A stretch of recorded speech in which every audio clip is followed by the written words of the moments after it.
As far as Theodore could tell, it had been about a week since the destruction of the fort that had previously served as the forward base for the forces of Hirikith stationed in the area.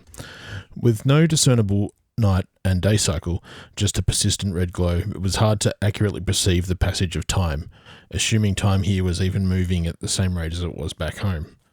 The bird guy had sent a note off to HQ about the situation soon after the survivors from the fort started arriving, but there had been no response yet to indicate if there was any change in the standing orders to observe the disturbance or if Theodore was even to keep command. Until told otherwise, it was business as usual at the observation post. They had not been idle over the last week, however.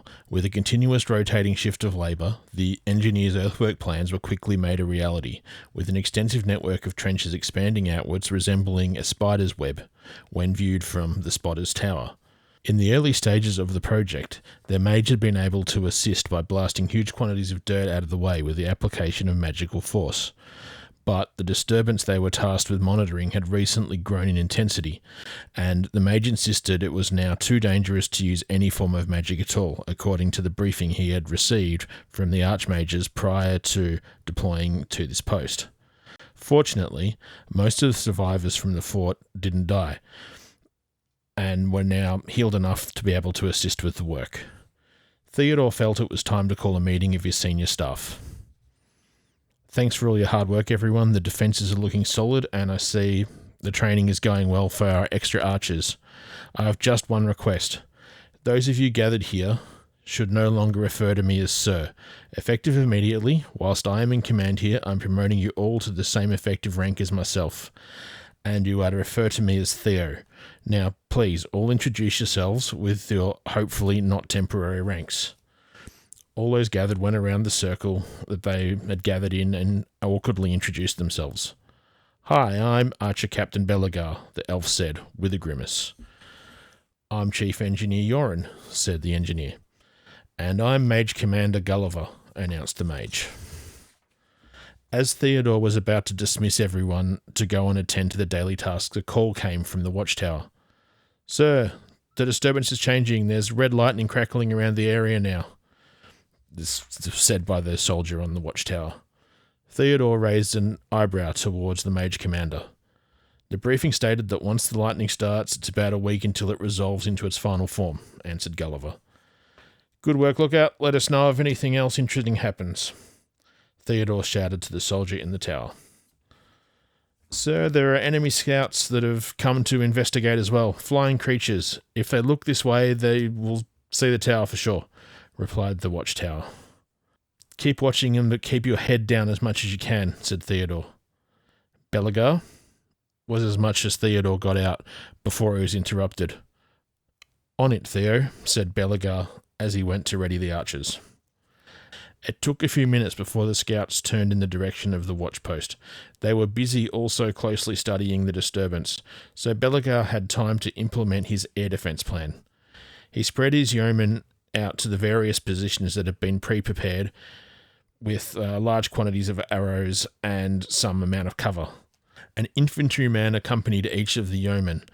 They had a number of jobs, making sure there were always arrows at hand for their archer, using their shield to help protect the archers, and slay any wounded enemies that were shot down before they could get up close to the archers.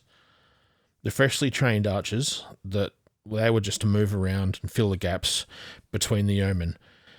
They had each a quiver of arrows at the hip and a small shield slightly larger than a buckler. They could assist by adding a little extra volume of arrows in the air or perform some of the pre-designated infantry jobs. While the flying scouts came within arrows range of each yeoman, they just started pumping arrows into them, getting additional arrows in the air even before the first ones had hit. Unfortunately, the arrows appeared to be bouncing off the creatures' bodies. They had skin resembling stone. This seemed to be doing not a lot other than causing mild annoyance.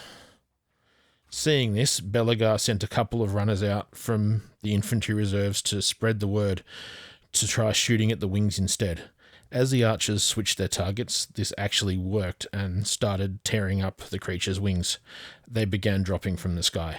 infantrymen moved out to finish off the creatures that had been shot down, quickly discovering that it was as hard to pierce the bodies of the creatures with their swords as it had been for the arrows. But since most of them had been doing construction work shifts, many had kept their hammers and mallets on them. The blunt force generated by hard hammer swings proved to be effective. Theodore, seeing that the infantry were preferring to use hammers instead of their swords, ordered some of the reserve out armed with maces and warhammers. The remaining creatures were now forming up and appeared to be preparing to use some sort of attack, somewhat like how a dragon would use its breath. "Gulliver, we have to risk it. Use a fireball on that group about to attack the tower now," Theodore pleaded. Gulliver began casting his fireball spell, but had a worried look on his face as red lightning, like the lookout described coming from the disturbance, started to form around his hands as he cast. The fireball flew in the direction of the creatures. The red lightning crackled around it as it flew. The fireball grew to about 3 times its regular size by the time it reached the target and exploded. The shockwave from the fireball was immense. The front of the watchtower was scorched, but the creatures were obliterated. Gulliver was standing there with his mouth open, shocked by the power of his fireball. "That went well. Sorry about making you do that," said Theodore. "That was crazy. It worked in our favour, but that could have been so much worse," replied Gulliver. "Yoren, let's get someone up there to reinforce the side of that tower. It looks a bit crispy," said Theodore. "Thanks for the suggestion to keep my head down, sir," came a voice from the tower. Theodore replied, "Are you okay? Do you require healing?" "I'm fine, but some fresh pants and a stiff drink would be good, watch soldier." "No problem, you can finish your shift early. We'll put someone else on the watch," replied Theodore. Over the course of the next week, the disturbance continued to grow. The occasional flying scout would come to check it out, inevitably turn and attack the outpost. This tended to only be 1 or 2 at a time, so by keeping some archers and infantry on constant standby, it was possible to avoid troop losses and damage to the tower. As the disturbance grew, a dome started to form. This just kept expanding in radius and quickly became larger than the outpost itself. "Sir, a village is forming under that dome. It's a bit hard for me to see through. The buildings, they look like they might be human in origin," said the watch soldier. "You know what to do, soldier. Just keep watching and tell me if something changes," said Theodore. "Sir, the dome is fading. It's definitely a human village, and it looks like they are barbarians.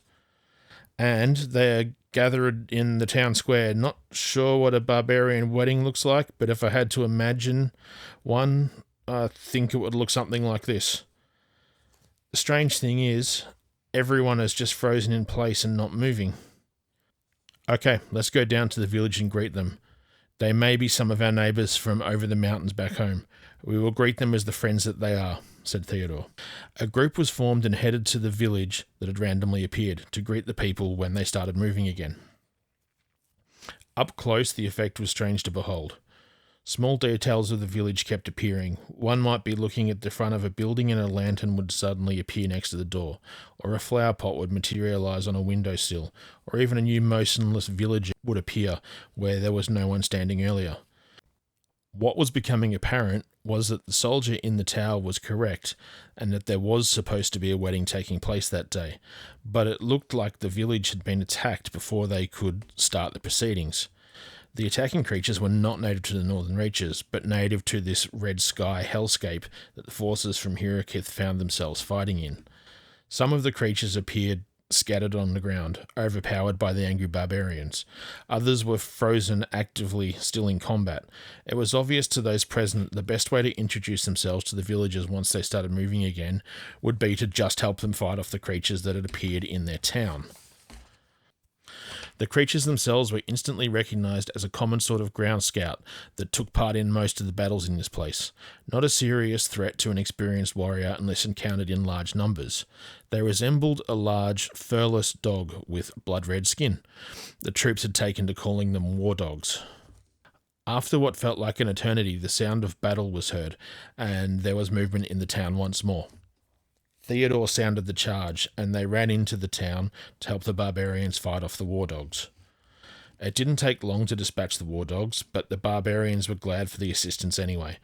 They were caught off guard when the sky suddenly turned red over the village and the strange creatures started attacking them.